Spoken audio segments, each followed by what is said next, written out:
Ayan, magandang umaga po sa atin. At mamaya po, no, muli tayo ay meron tayong prayer partners anniversary. We invite everyone na dumalo po mamaya. At tunay na ang church po natin ay maging praying church at bawat isa po sa atin ay maging praying Christian. Napakahalaga po niyan. And salamat po sa umawit kanina, no, potential singers. By the way, so ngayon po ipagpatuloy natin ang ating topic ngayon, ang preaching, a minute to win it. So marami tayong pwedeng gawing topic dyan, pero more on reconciliation sa relationship. Noong nakaraan, the first week natin, pinag-aralan natin yung sa forgiveness, and then last week naman yung true reconciliation. Naalala ba yung story natin? Kaninong story yung pinag-aralan natin last week? Si Jacob and si Esau.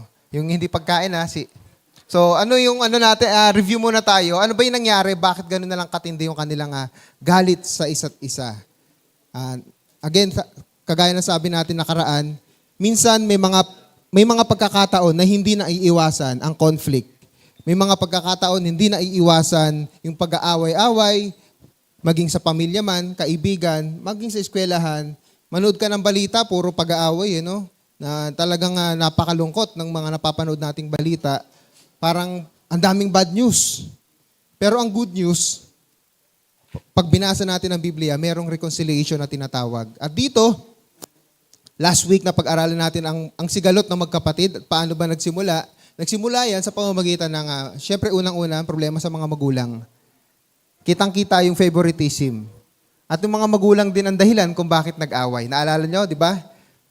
Ano yung nangyari doon? So mamaya makikita naman natin, letter B.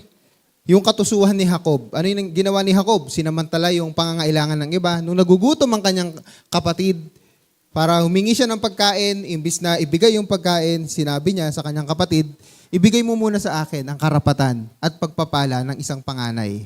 At yun, nung unang panahon, big deal yun, nung unang panahon. Dahil ang panganay ang tumatanggap ng blessing, mga pamana, nasa kanya ang majority ng blessing at pamana. At pangalawa, nanlinlang para makuha ang gusto. Again, yung birthright, yung blessing na mula sa kanyang tatay. At dito nga nagsimula ang problema, konektado to sa favoritism ng magulang. At kaya napakahirap po, pagka mayroon pong favoritism. Pero tumuloy tayo sa ating focus ngayon, yung mga hakbang tungo sa reconciliation. Basahin natin, letter A, 1, 2, 3, go.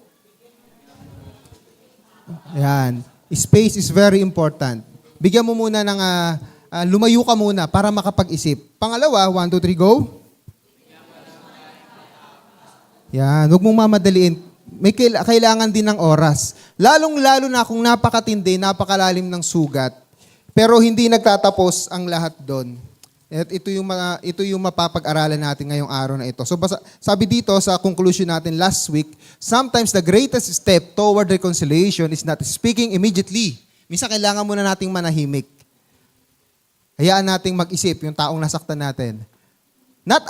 But allowing God to work through time, space, and transform hearts. Yung space and time na ibinibigay natin, hayaan nating kumilos ang Panginoong Diyos. Doon sa space and time na ibinibigay natin sa kanila, time does not automatically heal all wounds, but it often creates the opportunity for God to heal hearts. Space calms emotions, time matures people, and God's grace makes reconciliation possible. At lahat naman tayo naniniwala, based on experience na rin, ang time, space is very important kapag tayo ay nangangailangan ng pakikipagkasundo. Ang point natin dito, hindi kailangan habang buhay na magkagalit kayo. Ang end result nito, lagi kailangan pakikipagkasundo. So anumang relationship, lalong-lalo na, di ba, kung magkaibigan kayo, mag-asawa kayo, magkapatid kayo, napakahalaga at higit sa lahat tayo bilang mga Kristiyano.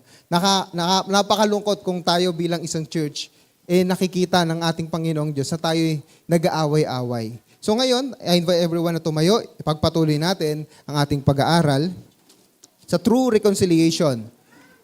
Sabi dito sa Genesis chapter 33 verse 4, basahin natin, 1, 2, 3, go!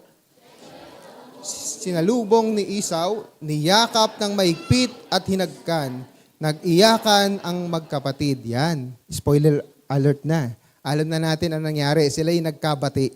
So ngayon, ang pag-aaralan natin, ano yung mga karagdagang hakbang pa para magkaroon ng pagkakasundo. Kasi ito yung goal natin, ito yung objective natin. So, tayo yung manalangin. Panginoon, maraming salamat po sa oras na ito, sa matututunan namin, Panginoong Diyos, na kailangan namin talagang magkaroon ng maayos na relasyon sa isa't isa sapagkat ito po ang kalooban mo, Panginoon. Dalangin po namin, matuto kami mula rito sa istorya po ni Jacob, sa istorya po at ng kanyang kapatid na si Esau, Panginoon. Pagpalain niyo po kami sa pag-aaral ng salita. Kumilos kayo, Banal na Espiritu, sa aming puso at baguhin kami. Ito pong aming panalangin sa pangalan ni Jesus. Amen. Maaari nang umupo ang bawat isa. So tingnan natin yung mga karagdagang hakbang tungo sa reconciliation. Tama, kailangan natin ng space, kailangan natin ng time. Kung mapapansin nyo, itong space and time, very passive siya. Ibig sabihin, wala kang ginagawa. Kasi sa reconciliation, kailangan meron ka ring gawin. So ito yung mga karagdagang hakbang. Pero bago yun, dito muna sa number 1. Ano yung kailangan nating hakbang? O yung mindset muna, tamang perspective at tamang mindset. Basahin natin, 1, 2, 3, go! Yes. At bilang isang mananampalataya ni Kristo, dapat ito'y laging nasa isip natin. Sa pakikipagkasundo, lalong-lalo na sa church, di ba? Kaya nga may mga open forum minsan eh.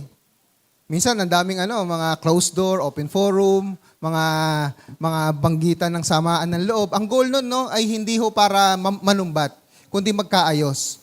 Pero dapat ang perspective natin, ang mindset natin, dapat hindi natin inaalis sa equation si God. At dito, malinaw na malinaw, sa Genesis chapter 2, Genesis 32 and 33, yung ating pag-aaralan. So, hindi natin siya makikita dito, pero yung principle, sabi dito sa verse 1 ng Genesis 32, nagpatuloy si Jacob sa paglalakbay. Ano yung context nito? Genesis chapter 31, dahil 20 years na nga, di ba, na siya naglingkod sa kanyang tito Laban. Naglingkod siya bilang pastol at doon na rin siya nagkaroon ng pamilya, nagkaroon ng asawa at anak. Pero 20 years na ang lumipas, kailangan niya nang umalis. Ang problema, hindi na siya makaalis. Ayaw siyang paalisin ng kanyang tiyuhin. Kaya umalis siya ng patago, pasikreto. At hinabol siya ng kanyang tito at inabutan naman. The good thing is, na naginip ang kanyang tito Laban, huwag mong gagalawin niyang si Jacob. So kaya si Jacob ay nakaalis siya ng matiwasay. So ito na yon, kaya siya naglalakbay. Naglalakbay na siya pabalik na siya. Pabalik na siya sa kanyang bayang sinilangan, sa Beersheba, sa Israel. So nakita natin last week na mula Beersheba pumunta siya doon sa south ng Turkey. Turkey ngayon, bahagi ng Turkey. So ganun ang layo ng agwat. So ang sabi dito, at sinalubong siya ng mga anghel ng Diyos. Mahirap pong isipin kung paano kasi hindi ang inyong anghel sa kanyang harapan. Wala hong nakakaalam. Pero malinaw ang sinasabi ng Biblia, siya'y sinalubong ng anghel. Actually, pag binasa natin pa ito, walang sinabing specific kung may sinabi pa sa kanya. Sabi sa verse 2, kaya sinabi niya, ito ang hukbo ng Diyos, kaya tinawag niyang Mahanaim ang lugar na iyon. Ang ibig sabihin ay 2 camps. So, ano yung malinaw na nais iparating sa atin dito? Hindi na dinetalye kung ano yung itura ng anghel, kung paano nagpakita, kung may sinabi ang anghel. Pero malinaw ang prinsipyong itinuturo. Ang sinasabi ng Panginoong Diyos, sasamahan kita. Kapag kayo humihingi, meron kayong atraso, sa kaibigan natin, kapatid natin, o sino man, lagi nating isama ang Panginoong Diyos. Lord, samahan mo po ako. Hindi mo madaling makapagbati, di ba? Lalong-lalo na kung alam mo matindi yung nagawa mong atraso. Hindi madaling makipag-usap kung alam mo meron kang atraso. Kasi unang-una ayaw nating nare-reject. Pangalawa, itong problema, kung ma-pride tayo, hindi ako makikipag-usap dyan. Pero dito, malinaw ang mensahe ng Diyos kay Jacob, sasamahan kita sa paglalakbay mo. At hindi lang ito patungkol sa paglalakbay. Again, ang goal dito ni Jacob, hindi lang siya makabalik sa kanyang tahanan, sa kanyang lupang sinilangan. Ang goal niya, makausap ang kanyang kapatid, magkaroon sila ng pakikipagkasundo. Hindi pa man humihiling si Jacob, malinaw na. Nagpakita na ang anghel ng Diyos, sasamahan kita. Ano ibig sabihin nun? When we know yung salitang term, yung term na God is with you, ano ba ibig sabihin ng mensaheng yon? Ibig sabihin, iingatan ka ng Panginoong Diyos, pagpapalain ka ng Panginoong Diyos. Ganon ang malinaw na sinasabi dito. Nung sinabi na sinalubong siya ng mga anghel ng Diyos. Again, kung sino man may mga atraso dito, kung sino man yung mga gustong humingi ng tawad, first thing in mind, Lord, samahan mo ko. Lord, tulungan mo ko. Lord, pagpalain mo tong lakad ko. Alright? Because God is always there kasi He is the God of reconciliation. And later on, mas makikita natin yon. Pangalawang hakbang, ito muna, lessons for reconciliation. 1, 2, 3, go! Hindi lamang tao ang kumikilos sa reconciliation, ang Diyos ang pangunahing gumagawa. Kapag ang Diyos ang nangunguna, may pag-asa ang mga relasyon, tilang imposible nang maibalik. Posible pong magkabati. Posible hong maayos ang relationship. But again, number 1, always include God into equation. Always recognize, acknowledge, kasama mo ang Panginoong Diyos. Pangalawa, na matututunan natin dito, karagdagang hakbang sa reconciliation. 1, 2, 3, go! Maaring gumamit rin ng tulay. Yan. Alam na natin ang ibig sabihin ng tulay dito. We're not talking about here the literal bridge o yung ginagawa ng DPWH. Diba? We're talking about here yung mga tagapamagitan or mediator. So makikita natin dito, dahil habang pabalik na si Jacob, ano sabi dito sa verse 3, nagpadala siya ng mga sugo sa kapatid niyang si Esau sa lupain ng Seir, sa lupain ng Edom. May mga pagkakataon, kung alam mong napakatindi ng galit ng tao sa'yo, may mga pagkakataon maganda gumamit tayo ng tulay. At sa term natin ngayon, di ba, mediator. At napakahalaga, no, kahit saang bansa nga, di ba, kahit na, for example, ang China at Philippines ngayon, kaya meron tayong VFA, meron tayong mga ambassadors, sila yung namamagitan sa mga sigalot. At ganun din sa mga, pero may time na nung unang panahon, na si Robin Padilla, siya ay pumunta ng Mindanao para mag-mediate. Kasi ano siya, Muslim siya, di ba? And then yung gobyerno natin, so merong tulay na ginamit. At sa lahat ng mga pagkakataon, alam na naman natin to. Minsan hindi mo kayang magsalita o kaya natatakot ka, gagamit ka ng tulay para iparating ang mensahe mo. Bakit? Nung unang-una, nung panahon nito, wala pang messenger. Paano mo sasabihin sa kapatid mo, gusto kong makipag-ayos sa'yo? And knowing, naalala nyo, last week, anong sabi ng kanyang kapatid? Pag namatay na yung tatay naming si Isaac, papatayin ko to. Yun yung huling salita na sinabi ng kanyang kapatid, papatayin ko tong kapatid ko. So tama lang na gumamit siya ng sugo or tulay. Siguro sa pagkakataon natin, sa buhay natin, hindi naman siguro darating sa punto na papatayin tayo. 'Di ba? Pero again, ang wisdom dito, may mga pagkakataon na kailangan nating gumamit ng ibang tao para iparating ang mensahe mo, ang kagustuhan mo na makipag-ayos. Lessons for reconciliation. 1, 2, 3, go. Kung masyadong masakit ang direktang pag-uusap, maaring gumamit ng mapagkakatiwalaang tao upang maging tulay ng komunikasyon. Ang purpose ng tulay is ma-build yung communication. Alam natin kapag ka nagkakaroon ng sigalot, nagkakaroon ng pag-aaway, ang unang nasisira is yung communication.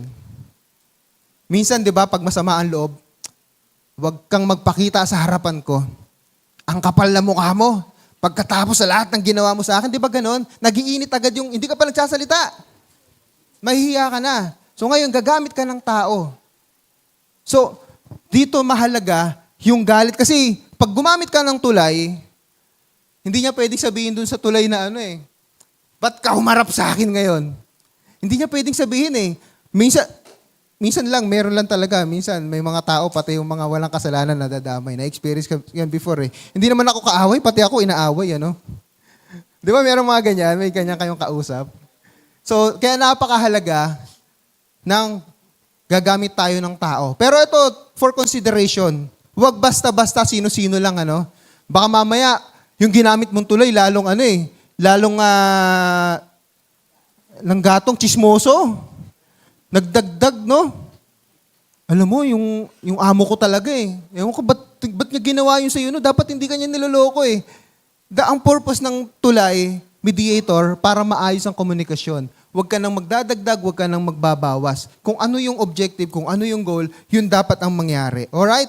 So number 3, bilisan natin. Ito pa, basahin natin. 1, 2, 3, go. Ang layunin ng tulay ay hindi upang palalain ang sigalot, kundi upang ihanda ang daan tungo sa kapayapaan. That's the goal. Ihanda ang daan tungo sa kapayapaan. Number 3, karagdagan nating hakbang. 1, 2, 3, go. Magpakumbaba at ipakita ang sinseridad na makipagkasundo. Ayan. Kailangan magpakumbaba tayo. Pag tayo ay humihingi ng sorry, kailangan mag-humble down tayo. Alisin muna natin ang pride. Minsan nakakahiya po magsabi ng salitang sorry. Minsan naalala ko nung minsan na kila Juliana yata yung kasama sila Pastora Del, yung devotion namin, yung Proverbs 15:4. 3 salita na madalas mahirap banggitin sa pamilya. Yung I love you, I am sorry, and I appreciate you. Yung 3 ito napakahalaga. I love you, I am sorry, and I appreciate you. Pero mag-focus tayo dun sa I am sorry. Pag kayo ba ay nakakagawa ng kasalanan, ikaw ba ay nagsusorry? When we say sorry, no, hindi lang yung sorry na salita, kundi na ipapakita talaga na ikaw ay nagsisisi sa nagawa mong kasalanan. At dito sa story ni Jacob, sa 20 years na yon, nag-mature siya. Marami siyang natutunan. Hindi na siya yung Jacob na manloloko. Hindi na siya yung Jacob na scammer. Hindi na siya yung Jacob na immature. Ito na yung Jacob na matalino at nag-mature at natuto na. At dito sa natutunan niya, napakahalaga yung humility at pagpapakita ng sincerity para magkaroon ng reconciliation. Sabi dito, sa verse 4, ganito ang kanyang ipinasabi. Ano yung context nito? Na unang verse, kumuha siya ng mga sugo or mga tulay. Ako si Jacob na abang lingkod mo. Pansinin niyo, no? Hindi niya lang sinabi na ako si Jacob, lingkod mo. Sinabi niya, abang lingkod mo. Merong level. Kung paano nga merong rango ng pagtaas. Merong major, merong general, lieutenant, di ba? Yung pataasan ng rango. Meron din pababaan naman na rango bilang mga lingkod or mga alipin. Hindi lang sinabi ni Jacob, ako'y lingkod mo. Sinabi, abang lingkod mo. Nagpapakababa. And take note, magkapatid sila dito. Hindi niya sinabi, ako si Jacob, kapatid mo. Patawarin mo na ako. Kundi sa harapan ng kanyang kapatid na kanya nagawa ng kasalanan, nagpakababa siya. Kung hindi mo ko kayang ituring na kapatid, ituring mo na lang ako ng lingkod. Magkaroon lang tayo ng kasunduan. Magkasundo lang tayo. Sabi dito, matagal akong naniraan sa Tiyo Laban at ngayon lamang ako uuwi. This will be the first time na magkikita sila. Marami akong mga baka, asno, tupa, kambing at mga alipin. Pinauna ko ang mga sugong ito upang ipakausap sa iyo na magkasundo na tayo. Konektado to sa una. Merong mga sugo, anong purpose ng sugo? Sabihin yung mensahe, magkasundo na tayo. At again, sabi dito, ipinapakiusap ko. Nakikiusap. Ano po ang... pero may potential problem dito. Kagaya ng sinasabi natin, minsan, hindi madali humingi ng sorry, hindi madali humingi ng kapatawaran, kung alam mo yung lalim ng sugat, yun nadulot mo doon sa taong nasaktan mo. Kaya tignan natin dito yung potential problem. Pagbalik ng mga sugo, sinabi nila, nakausap po namin si Esau. At ngayon po, nasa daan na siya, may kasamang 400 lalaki upang salubungin kayo. Kung kayo, si Jacob, ano ang iisipin nyo? Walang sinabi. Nakausap na po namin si Esau. Pero walang sinabi. Ano yung sinabi kaya ni Esau? Wala. Kundi, anong nangyari? 400 people. Ilan ba tayo lahat dito? 100 plus. times 4, punong-puno ito. Sasalubungin mo lang yung kapatid mo kung ano sa palagay nyo kaya? Anong mararamdaman nyo kung kayo si Jacob? Matatakot kayo, tama. Kaya sabi dito sa verse 7, natakot si Jacob at lubhang nabahala. Kaya't pinagdalawan niyang pangkat ang kanyang mga tauhan, pati ang mga hayop, upang kung salakayin sila ni Esau, ang isang pangkat ay makakatakas. Take note po, no, para mas maintindihan natin yung kultura ng unang panahon. Kahit naman yata ngayon, nangyayari talaga no, yung paghihiganti. No? Noong unang panahon, bagamat ito po masama, no, at hindi dapat ito ginagawa, pero nangyayari po talaga, minsan nagpapatayan ng mga magkakapatid. Kahit naman yata hanggang ngayon Diba? Nagpapatayan sa lupa, nag-aagawan ng mga kayamanan. Pero ito, alam ni Jacob ang sitwasyon. Nangyayari ito nung unang panahon. Maari siyang patayin ng kanyang kapatid. Pati lahat ng mga tauhan niya at lahat ng pamilya. Kaya kung mapapansin nyo, pinagpangkat-pangkat niya yun Pinagdalawa niyang pangkat para kung sila'y salakayin, makakatakas. Napakahirap po ng sitwasyon. Kung kayo po si Jacob, tutuloy po ba kayo? Minsan sa pakikipagbate, mahirap pong tumuloy kapag alam mo yung rejection nandoon. Kapag alam mo, nararamdaman mo yung init ng ulo, yung kumukulo ang dugo sa'yo, maaring hindi naman darating sa pagpatay sa atin. Pero minsan nararamdaman natin, galit na galit sa akin to. Titigil na ba tayo? Dito natin matututunan yung another lesson muna tayo. So, basahin natin. 1, 2, 3, go! Tunay na pagpapakumbaba ay hindi kahinaan, kundi lakas ng isang pusong nagsisisi. Ang pakikipagkasundo ay nagsisimula sa pusong handang magpakumbaba. Yun ang ating punto ngayon. Yung magpakumbaba tayo.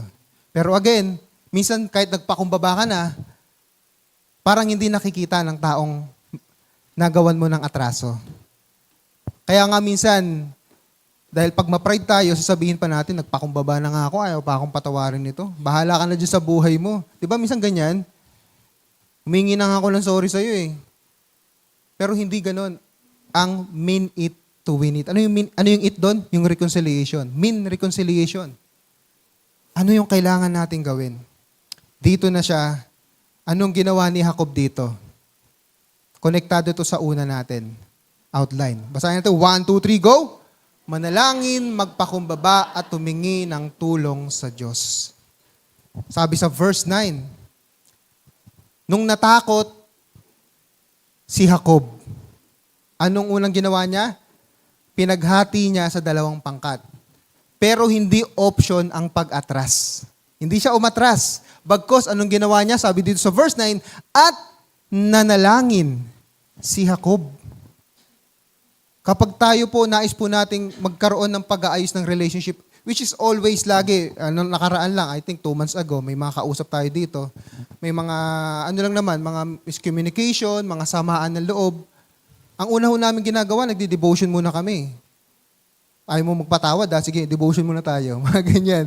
Bigyan mo muna ng Bible verse. Kasi makapangyarihan ng salita ng Diyos. At ang basehan ng ating reconciliation is hindi emosyon, kundi ang salita ng Panginoong Diyos.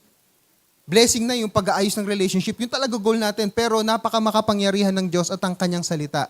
At alam ni Jacob yun, nanalangin siya sa Diyos. Tignan natin, tinandaan. Bagamat ang Diyos natin ay hindi nakakalimot, pero pinaalalahanan ni Jacob ang kanyang Panginoong Diyos. Sabi, Diyos ni Abraham. Big word po yun. Patay na ang kanyang lolo Abraham dito. Pero ano ang ibig sabihin ng Diyos ni Abraham? Ipinapaalala ni Jacob, kayo ang Diyos na tumutupad ng pangako. Kayo ang covenant-making God. Bakit? Si God, siya mismo yung nakipagkasundo kay Abraham. Nagkaroon sila ng kasunduan. Kaya nung sinabi ang Diyos ni Abraham, ina-address niya ang katapatan ng Diyos, ang Diyos na gumagawa ng kasunduan, ang Diyos na nagpapala, Genesis chapter 12. Diba sinabi doon, 1-3, sino mang magpala kay Abraham, pagpapalain din. So, nire-recognize, alam ni Jacob yun. At ni Isaac, pati ng kanyang tatay, tulungan po ninyo ako, sinabi po ninyo ako'y bumalik sa aming lupain at mga kamag-anak at hindi ninyo ako pababayaan. Dito, pinaalala ang pangako ng Panginoong Diyos. Ano ba ang pangako ng Panginoong Diyos sa atin pagdating sa pakikipagkasundo? Sabi kanina sa nabasa ko, Hebrews chapter 12 verse 14, make every effort to live in peace with everyone. Yun ang basihan natin ng pakikipagkasundo sapagkat kalooban ng Panginoong Diyos na tayo ay magkaroon ng maayos na relationship sa bawat isa. And the verse 10, hindi po ako karapat-dapat sa lahat ng kagandahang loob ninyo sa akin dito, yung humility before God. Hindi lang tayo magpapakumbaba sa taong nagawan natin ng atraso. Magpapakumbaba tayo, unang-una siyempre sa Panginoong Diyos. Sabi dito, hindi ako karapat-dapat sa lahat ng kagandahang loob ninyo sa akin. Pinagpala po. Pinagpala si Jacob dito. And then, forward natin. Iligtas ninyo ako sa kamay ng aking kapatid na si Esau. Konektado to sa isa. Yung nabasa natin kanina, natakot siya, kaya humingi siya ng tulong. At makikita natin dito, hindi option ang pag-iwas, pag-atras, at hindi rin option ang paglaban. Wala kayong makikita dito na hinanda niya ang kanyang mga tauhan upang kung sakali sila'y salakayin ay makapagganti sila. Walang ganon. Nangangamba po akong sa pagkikita namin, patayin niya kami, pati mga babae at mga bata. So makikita natin, napakatindi talaga ng kasalanan na nagawa. Nangako po kayong hindi ninyo ako pababayaan. Sinabi ninyong pararamihin ninyo ang aking lahi, sindami ng mga buhangin sa dagat. Nangako po kayo, sinabi ninyo. Ano ang punto natin dito? Ang salita ng Panginoong Diyos ay huwag nating kalilimutan. Ang salita ng Panginoong Diyos, laging kasama yan sa bawat takbang natin, sa pakikipagkasundo natin. Again, kapag meron tayong kausap dito ng mga merong sigalot, conflict, ang lagi namin ginagawa, the first thing, bukod sa pananalangin, ay magkaroon ng devotion. Because the Word of God and the promises of God is so powerful.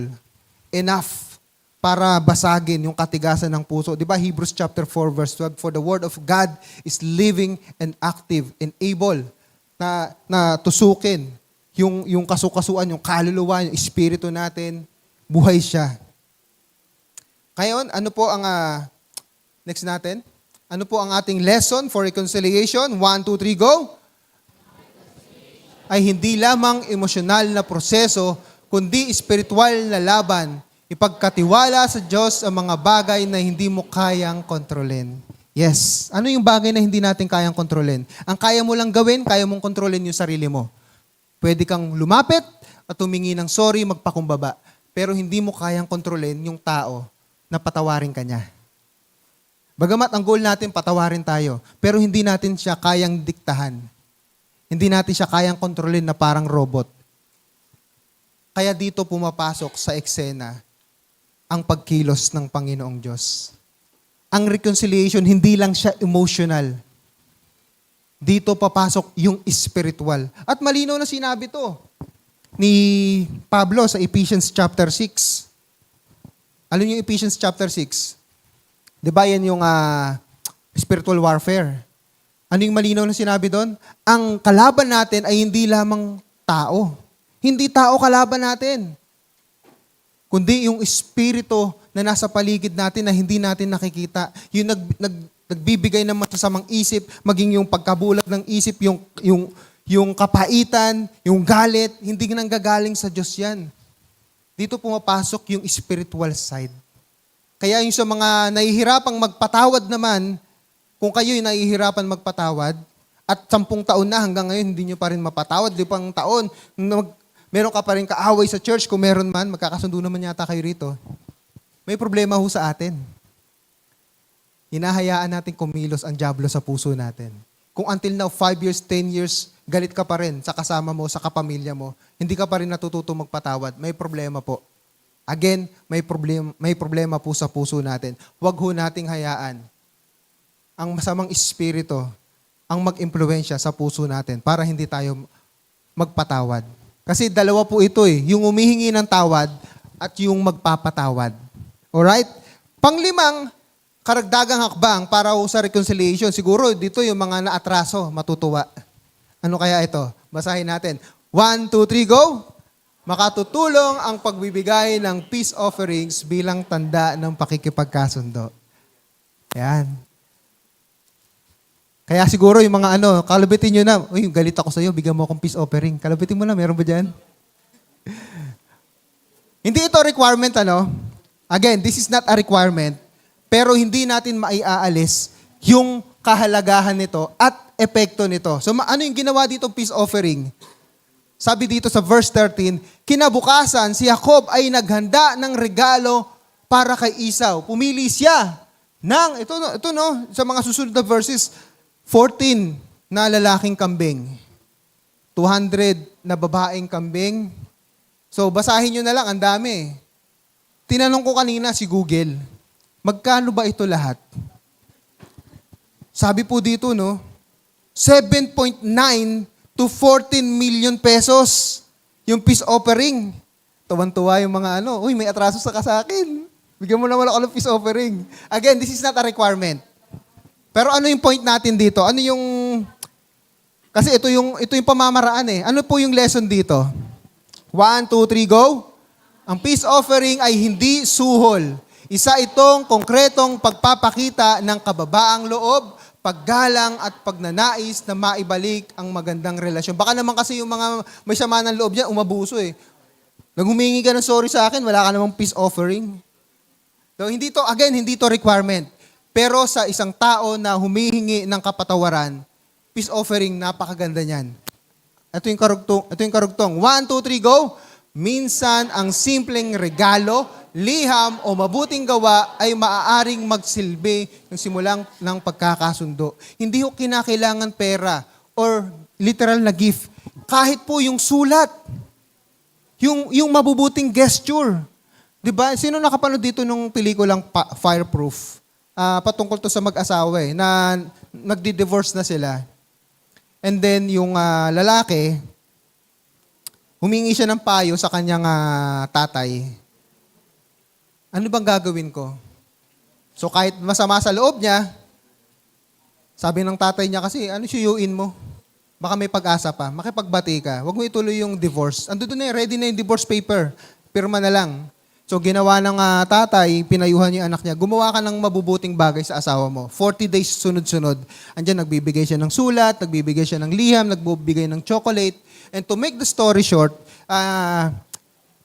unang-una, hindi tinanggap nung babae, nung asawa niya. Yung mga nauna. Pero nakikita niya, ay hindi to sumusuko May mga peace offering na binibigay. At yung pinaka-dulo nun, yung na-ospital, kung di nagkakamali, na-ospital yung babae.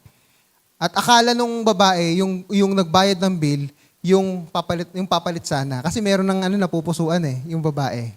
Pero nalaman niya yung asawa niya pala lahat nung nagbayad ng bills. And to make the story short, lahat ng kabutihan na yun na ginawa niya, 40 days straight, nagpalambot sa puso ng babae.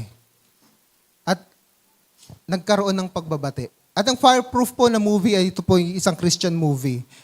At natutunan nung bidang lalaki, yun din pala yung ginawa nung kanyang tatay sa kanyang nanay noong unang panahon. Kasi akala niya yung nanay niya yung masama Yung tatay niya pala yung nakagawa ng mali. So, ganun po yung pagsuyo. At kasama po sa pagsuyo, ang pagbibigay ng peace offering. Tatandaan po natin tayo po ay nagkaroon ng pag-aayos ng relationship sa Diyos dahil meron pong peace offering. Sino po yung peace offering? Hindi po ang tanong ay hindi kundi sino. Sino ang peace offering? Si Lord Jesus Christ. Kaya hindi ho natin maibabaliwala kung tayo ay humihingi ng sorry sa asawa natin, sa kapatid natin, sa kaibigan natin, sa eskwela natin, kahit sa teacher natin. So anumang relationship, yung simpleng peace offering, mapasulat man yan, paglilingkod man yan. Sige, ako na maghuhugas. Di ba kaya yung mga kabataang late na umuwi, ano gagawin nila? Maghuhugas po ako ng plato, nanay. Ang problema puro lamon lang yata, hindi naguhugas Kaya yung mga nanay, laging galit. Di ba? Yung mga, normal po yun. O ba't kayo natatawa? Wala namang guilty dyan, mababait yung mga yan. Alright? So, yun ang napakahalaga ng peace offering. Again, hindi siya requirement at hindi dapat sa inaabuso. Pero again, sa mga taong humihingi ng sorry, ito po yung magandang hakbang para ipakita ang iyong sinseridad at magandang simula para ipakita ang daan ng pakikipagkasundo. Alright, marami pa akong gustong ikwento pero maubusan tayong oras. Next natin, last. Ito, paano kung yung mga yon ay hindi pa rin sapat? Ito yung kailangan natin gawin. Last. 1, 2, 3, go. Maging matyaga sa proseso ng pakikipagkasundo. Merong proseso. Merong hakbang. Yung first step mo, hindi pa umubra. Sige, meron ka pang second step. Meron ka pa rin gagawin. Ulitin mo, balikan ng step 1. Ganon, same process pa rin. Hanggat hindi nagkaroon ng pagbabati. Lalong-lalo na ito sa usapin ng mga mag-asawa. Sa mga mag-asawa lalo na at mga magkakapamilya. Nakakalungkot po na makita kung ang isang pamilya, mag-asawa, magkakapatid, magnanay, magtatay, ilang taon na magkakagalit ay hindi pa rin nag-uusap. Tapos kung kailan patay na, tsaka ngayon hihingi ng sorry. Kung kailan patay na, tsaka ngayon, sasabihin mo naman, respeto sa patay. Nung buhay pa, hindi mo binibigay ang respeto. Huwag nating hintayin ang kamatayan. Ito yung panahon na humingi ka ng sorry. Kasi sa relationship, ang kalooban ng Panginoong Diyos, lalong-lalo sa magkakapamilya, kailangan maayos ang relationship. At dito makita natin magkapatid. At hindi lang sila magkapatid, kambal sila. Pero kailangan anuman, gaano man, yung galit, yung nagawa, ang option lagi, hindi kasama sa option ang habang buhay na pagkakagalit, ang habang buhay na paghihiwalay. Kailangan reconciliation. Maging matyaga sa proseso. So ano yung prosesong ginawa dito? Sa Genesis chapter 32 pa rin tayo, sabi dito sa verse 16, bawat kawan ipinagkatiwala niya sa isang alipin, sinabi niya sa kanila, mauna kayo sa akin, ngunit huwag kayong magsasabay-sabay. Nakita natin, hindi isang bagsakan. Process, step by step. Merong space. Lagyan ninyo ng pagitan ang bawat kawan. Anong ginawa dito? Sinabi niya sa naunang alipin, kung makasalubong mo ang aking kapatid, tanungin ka sino ang iyong Panginoon, saan ka pupunta, kaninong mga hayop ito. Alam na natin yung sagot dito, yung kanina na. Sabi dito, ito po'y galing sa inyong lingkod na si Jacob, regalo po niya. Ito ang Panginoon niyang si Esau. Sabihin mo ring kasunod na ninyo ako.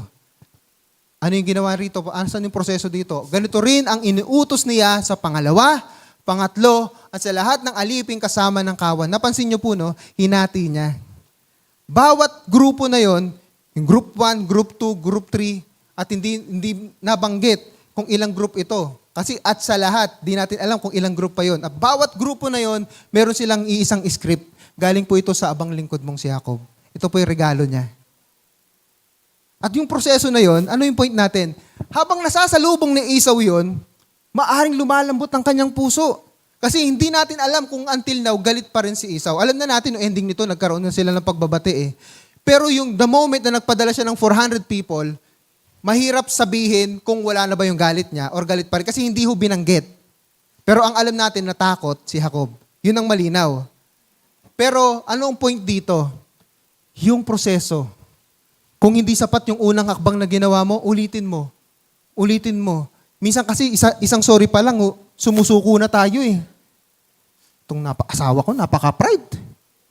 Itong kapatid ko, humingi na nga ako ng sorry. Nagbigay na ako ng peace offering, ayaw pa rin. O bigyan mo ulit peace offering. Pero yung wag naman tayo abuso, no? Baka mamaya, yumaman na tayo sa peace offering eh.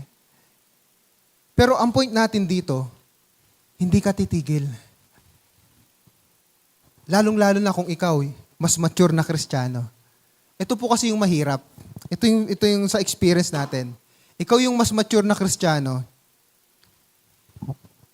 Sana naman, hindi tayo makasakit, Pero this is reality. Minsan talaga yung inihinga natin ng sorry, minsan immature. Di ba? May mga ganun pagkakataon. Minsan, ba't hindi niya maintindihan? Ilang beses na ako nag-sorry. Minsan ganun eh. Minsan pride na yun eh. Pero again, ang goal pa rin natin, bilang mas nakakaunawa, ipaunawa sa kanila. Gusto ko talaga makapagkasundo. Sa pamilya, sa church. Lalong-lalo na sa isang taon, ang ating focus ay one family. At nakakalungkot po, napakahalaga po ng reconciliation even dito sa church. Minsan minsan ayaw mo makasama sa care flock, yung kagalit mo eh. Meron ba dito niyan? Ayoko kagrupo yan. Minsan ayaw mong kasama mo sa ministry, is either, babanggit lang tayo random, ushering, PMM, or whatever ministry yan. Sa BOT naman yata, magkakabati naman sila, kain sila ng kain eh. Lagi silang may pagkain, lagi lagi silang may banding. So makikita natin, yung mga sa ministry nakaka-apekto siya. At higit sa lahat, hindi lang yung sa relationship, maging ang Panginoong Diyos natin nalulungkot siya. Napakahalaga na yung proseso ng pakikipagkasundo, yung proseso ng reconciliation ay gagawin natin. Ipinasabi rin niya sa mga ito na siya'y kasunod nila. Bakit ganun yung strategy ni Jacob? Iniisip ni Jacob na sa ganitong paraay, patatawarin siya ni Esau kung sila'y magtagpo dahil sa mga dalang regalo. Di ba? Padala niya. Paulit-ulit naririnig ni Esau, ito'y galing sa iyong abang lingkod. Ito'y regalo ng iyong abang lingkod na si Jacob. Paulit-ulit. Alam niyo yung paulit-ulit na yon? Pag paulit-ulit tayo humihingi ng sorry, lumalambot din naman po yung puso niyan. Lalong-lalo na kung kapatid natin yan. Kung magulang natin yan. Sana ho bilang mga Kristiyano, hindi humasumpungan ng Panginoong Diyos sa atin ang hindi pagpapatawad. Sa lahat po ng mga merong atraso, be humble enough, humingi po kayo ng sorry. At sa lahat naman ng mga nasaktan, please, ibaba nyo na yung pride nyo. Please, magpatawad na kayo. Yung immaturity nyo, ibaba nyo muna yan. Ang mga hindi ho nagpapatawad, pasensya na po, masakit ang salita. That is really immaturity. 5 years, 10 years, until now, galit ka pa rin. May problema ho tayo. Ang mga regalong ito'y nauna sa kanya, nagpahinga muna siya sa kanyang kampo ng gabing iyon, and then ano yung lesson for reconciliation? 1, 2, 3, go! Hindi lahat ng sugat ay naghihilom sa isang pag-uusap lamang. Minsan, ang paghilom ay nangangailangan ng sapat na oras, maging matyaga at hayaan ng Diyos na kumilos sa tamang panahon. So, ibig sabihin, habang nagbibigay tayo ng peace offering, habang nandun tayo sa process of healing and reconciliation, tayo ay mananalangin sa Panginoong Diyos. Lord, tulungan mo ako. Itong offering na ito, maganda ganun. No? Lord, itong sulat na ito, Panginoon, maganda kung meron tayong sulat na ibibigay. Samahan niyo po ako. Itong sulat na ito ay kumilos po sa puso ng taong bibigyan ko. Ganun. Alright? At alam na natin, ano yung nangyari? Naging effective ba yung strategy ni Jacob tungo sa reconciliation? Alam na natin ang sagot. Pero para mas maunawaan natin, allow me na basahin pa yung mga susunod. Natanaw ni Jacob na dumarating si Esau kasama ang 400 niyang tauhan. Kaya't pinasama niya ang mga bata sa kanilang ina. Ibig sabihin, malayo pa lang nakikita na. 400 people. Naalala ko tuloy dito nung minsan kami nasa Happy Homes. Ewan ko, yung kasama ko kasi, hindi pa ako hindi pa ako Kristiyano nun eh. May binanatan eh. Yun, nagkagulo. Buti na lang ang dami mga tao, kundi mabubugbog ako nun eh. Pero hindi naman natuloy kasi sa Happy Homes, ginagawa yung kalsada may mga bato. So wala nangyaring riot, hindi kami nabugbog. Pero dahil sa kasama ko nun, pero nakita talaga namin yung sa may yakal, punong-puno, nakakatakot. At naisip ko agad, mabubugbog ako, mapapalo ako ni mama nito. Mas nakakatakot yung bugbog ng di ba? Yung palo ng nanay eh. So yun na naisip ko. Pero just imagine ganun, ganun yung eksena kasi yun yung eksenang naaalala ko eh. Malayo kami, nasa Happy Homes kami, tapos doon sa kanto ng San Vicente, yung merong 7-Eleven ngayon. Ganun yung agwat. Punong-puno yung kalsada na yon. Kasi nung unang panahon, uso po yung mga gang war. Alam ni alam Jericho yan, yung mga lugar-lugar ng unang panahon. So natanaw ni Jacob. Anong nangyari dito? Nasa unahan ang dalawang asawang lingkod at ang kanilang mga anak, kasunod ni si Leah at ang kanyang mga anak, sa ulihan si Raquel at mga anak nitong si Jose. And then, umuna si Jacob sa kanilang lahat, 7 ulit na yumukod hanggang sa makarating sa harapan ng kapatid. Bakit umuna si Jacob dito? Unang-una, kung may galit pa rin ang kanyang kapatid, siya na yung sasalo. At malamang hindi nasasaktan yung mga kasama. Pangalawa, makikita natin dito, 7 ulit na yumukod. Number 7, alam natin, yung mga nakakaalam, number of perfection. Ibig sabihin, walang humpay na pagpapakumbaba. Kung sa palagay mo, parang napakahirap humingi ng sorry, humingi ka pa rin ng sorry. May meaning yung 7 dito eh. At pangatlong mapapansin natin dito, walang depensa si Jacob dito. Hindi niya makikita kung tatagpasin pa siya ng kapatid niya. Yumuko siya eh. Pinagkatiwala niya sa Panginoong Diyos, Lord, patay kong patay na to. Yumuko ka eh. Wala kang pagkakataon na salagin kung may dalang espada or anumang dala ng kanyang kapatid. Wala siyang pagkakataon. Ganun po ang pakikipagkasundo. Huwag ka nang humingi pa, huwag ka nang magpaliwanag pa. Kasi ganito kasi, kaya ako, ganito eh. Di ba minsan pag humihingi tayo sorry, ang dami natin kasi. Dito yumuko na siya, wala nang salita. Pero tayo naman, na nagawa ng atraso, huwag naman tayong ma-pride. Gawin natin yung ginawa ni Esau. Ano yung ginawa ni Esau dito? Basahin natin. 1, 2, 3, go! Siya'y patakbong sinalubong ni Esau, niyakap ng mahigpit at hinagkan, nag-iyakan ang magkapatid. Nakita natin dalawa to. Yung nakagawa ng atraso at yung nasaktan. Pero ang goal, magkaroon ng pakikipagkasundo. Reconciliation. Hindi lang ito aral patungkol sa nakagawa ng nakasakit. Aral din ito sa taong nasaktan. You need to forgive. You need to learn how to forgive. Sa halip na paghihigante, tumakbo si Esau upang salubungin si Jacob. Niyakap niya ito, hinalikan niya ito, pareho silang umiyak. They were both emotional. Sa pamamagitan ng panahon, oras, yung space, at sa lahat ng mga ginawa ni Jacob, nagkaroon ng reconciliation. Ang problema lang minsan na i-impluwensyahan tayo ng pelikula, ng TV, na alam na natin, mga pelikula ng Pilipino, kahit siguro sa Hollywood, yung lagi kang bugbog sa unahan, pagdating sa dulo, gaganti ka. Laging ganun ang pelikula.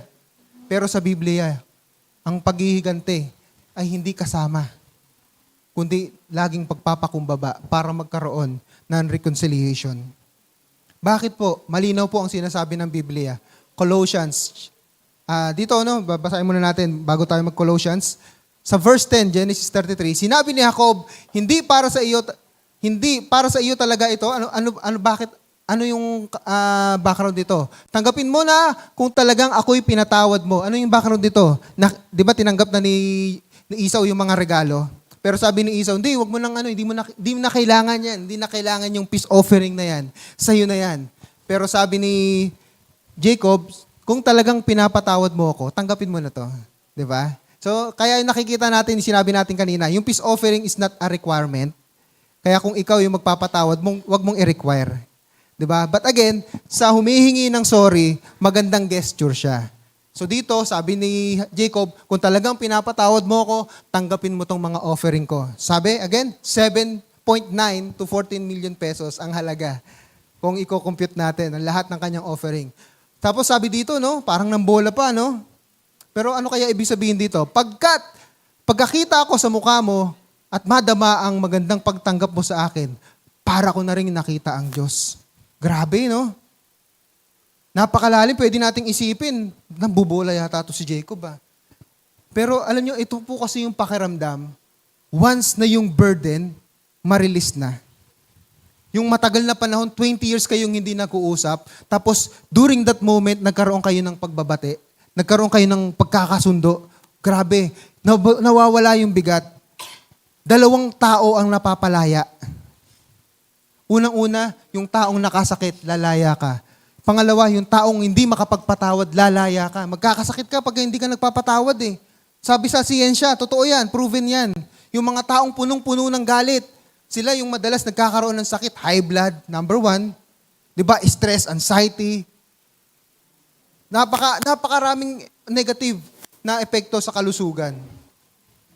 Pero again, malinaw po ang sinasabi ng Diyos. Basahin natin ito sa Colossians chapter 3. 1, 2, 3, go. Magpasensya kayo sa isa't isa. Kung may hinanakit kayo kanino man, magpatawad kayo gaya ng pagpapatawad sa inyo ng Panginoon. Kailangan ho nating magpatawad. At ang pagpapatawad po, meron pong standard. Ang standard po, hindi ang pastor, hindi yung sino mang kilala nating mga sikat na tao. Sino po yung standard natin? Ang Panginoon. Kung paano ka pinatawad ng Panginoon. Hindi ito yung, sige, patatawarin kita, pero huwag ka nang magpapakita sa akin. Ayoko na makita pagmumukha mo. Hindi ganun. Ang standard ni Lord, ang pagpapatawad niya, sige, pinapatawad kita. Come, draw near to God, and He will draw near to you. Sabi doon sa James chapter 4, verse 7 and 8. Again, kung ikaw ang nakasakit, magpakumbaba at gumawa ng hakbang tungo sa pakikipagkasundo. Kung ikaw ang nasaktan, hayaang pagalingin ng Diyos ang iyong puso at matutong magpatawad. Just want to share to you yung kwento ko. Pasensya na, overtime tayo. 10 years ago po, meron pong taong galit na galit sa akin. Ito, may ibang yung iba alam niyo yung kwentong ito. Pero hindi ko na bubabanggitin. Yung taong ito, nagalit po siya dahil po laging may nagsasabi sa kanya ng mga fake news. May ibig sabihin po, meron pong naninira. So, alam niyo na, naalala ko pa dito, nung taong naninirang ito, kasama ko pa si Pastor John noon. So, tinry kami ni Pastor John na pag-ayusin. Nagtataasan na nga kami ng boses noon eh. Pero to make the story short, di ko kasi pwedeng i-detalye. To make the story short never ho tayong nagtanim ng sama ng loob sa taong iyon. Bagamat hindi na naibalik yung dating pero yung pagtanggap, ando doon, pagpupunta pa rin sa bahay, sige, punta ka sa bahay, kaibigan pa rin namin. But totally, andun po yung reconciliation. Matindi po yung nagawang kasalanan sa amin. Pero again, hindi ko po madidetalye. At yung kasalanan kasi nagawa, meron pang ibang taong naapektuhan. Merong nagalit sa amin. At tuwing nasa ministry kami, minsan nasa PMM kami, ganyan, nararamdaman ko, ang bigat ng dugo nito sa akin. Pero never po ako nagalit dun sa taong yun. Kasi alam ko, kumbaga alam ko na yun, nung nangyayari, nasusuhulan lang ito. And nung panahon na yun, medyo mature na po tayo. Nasa panahon na ako na, sige, bahala ka kung ano gusto mong sabihin sa akin. Kung totoo yan, edi magbabago ako. Kung hindi naman, so, doon tayo sa punto na hindi na tayo nagtatanim ng sama ng loob. Pero ito po yung magandang bagay. Kasi, pag huhingi ako ng sorry, talagang yung rejection, yung parang ang hirap na talagang ayaw niya makipag-usap sa akin. Pero dito po pumapasok sa eksena si Lord. Di ko na maalala yung taon. Di ko alam kung 2016, 2017. Nag-chat sa akin, New Year. Siguro pag binalikan ko yung chat para malaman Bro, pwede ba tayong di ko alam kung chat yun or text. Usap tayo. Nag-usap po kami dyan sa may prayer cubicle dyan. Din yata bandang pwesto ni hindi ba may prayer cubicle dyan dati sa Mangga? Nag-usap kami. Alam niyo po kung ano yung ginamit ni Lord para po siya magpatawad. Nanood siya ng pelikula ni Tony Gonzaga. Starting all over again. Di ko po alam yun eh. Ni-research ko lang kanina. Ay, kay pala to? Kay Piolo Pascual. At nung siya po nag-uusap na kami, ako po yung natatawa kasi yung mga galit niya sa akin, hindi naman totoo yan bro Natatawa na lang ako, parang ganon. Pero alam niyo yung yung naiiyak ako sa tuwa. Kasi, wow, at last, makakapagbiruan na kami. Hindi ko na mararamdaman yung galit niya. Pero alam niyo po I think mga 2 years siguro yun, ganon kami sa church. Pero mapapansin niyo po, noong unang lesson, wala akong umalis sa church sa amin. Minsan kasi pag may kaaway tayo, alis na ako sa church dito, ayoko na. Pangalawa, kung hindi ka naman aalis, ayoko na magsilbi.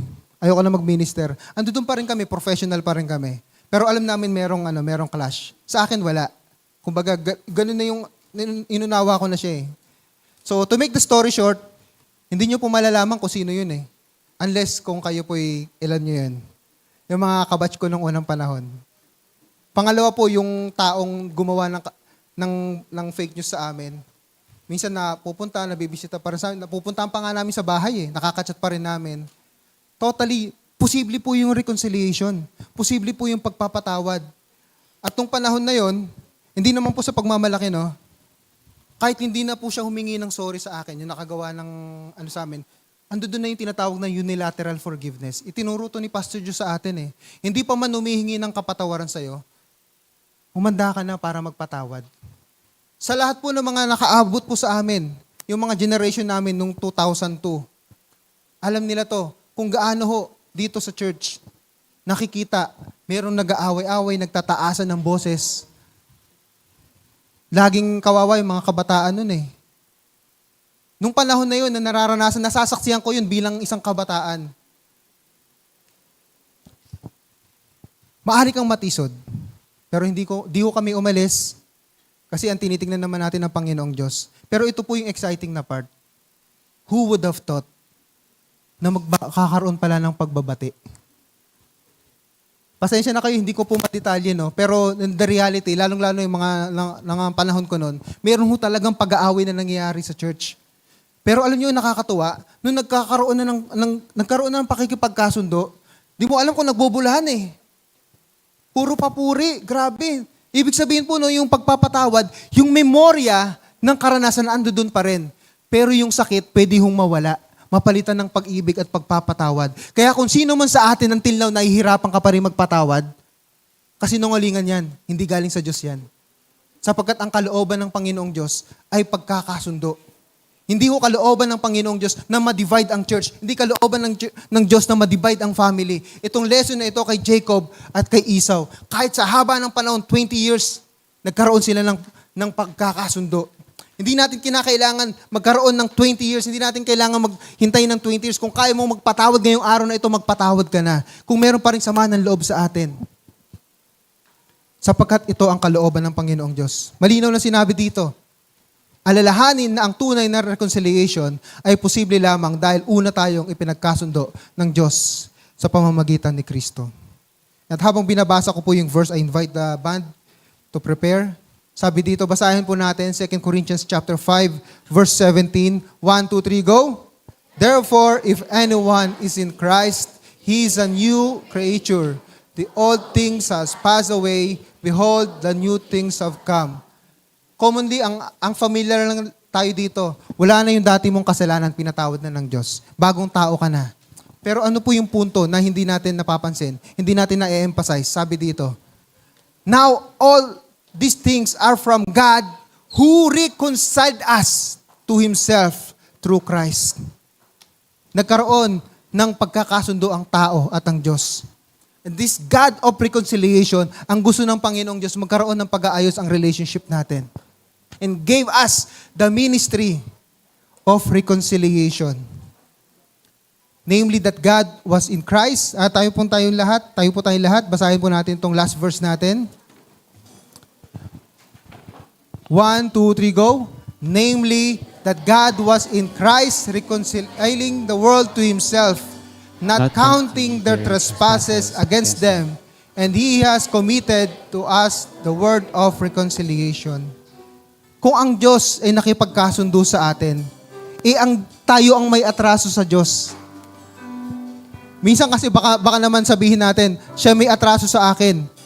Siya ang kailangang humingi ng sorry sa atin. Pero kung titignan natin ang Panginoong Diyos, tayo ang may atraso, pero sino unang lumapit?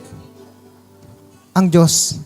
Ano yung sinabi sa Colossians 3:13 nung binasa natin kanina? Magpatawad kayo kung paano kayo pinatawad ng Panginoon. Mga kapamuso, hindi ho madali. Kung matagal-tagal na tinatanim natin ng galit, hindi ho madali magpatawad. Pero posible.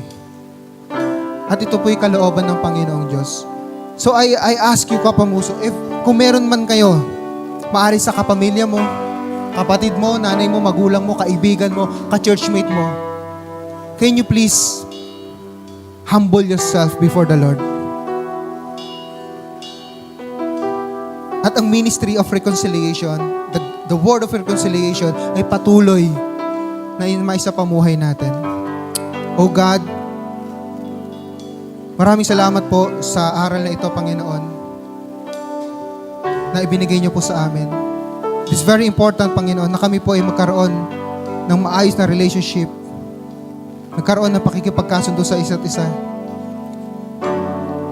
Hindi niyo po kalooban na mawasak ang church, na ma-divide ang church, Panginoon, and even the family, Panginoon. So Lord, I pray, Lord, yung reconciliation ay tunay, Panginoon, na amin pong isabuhay, Lord. Oh, Jesus.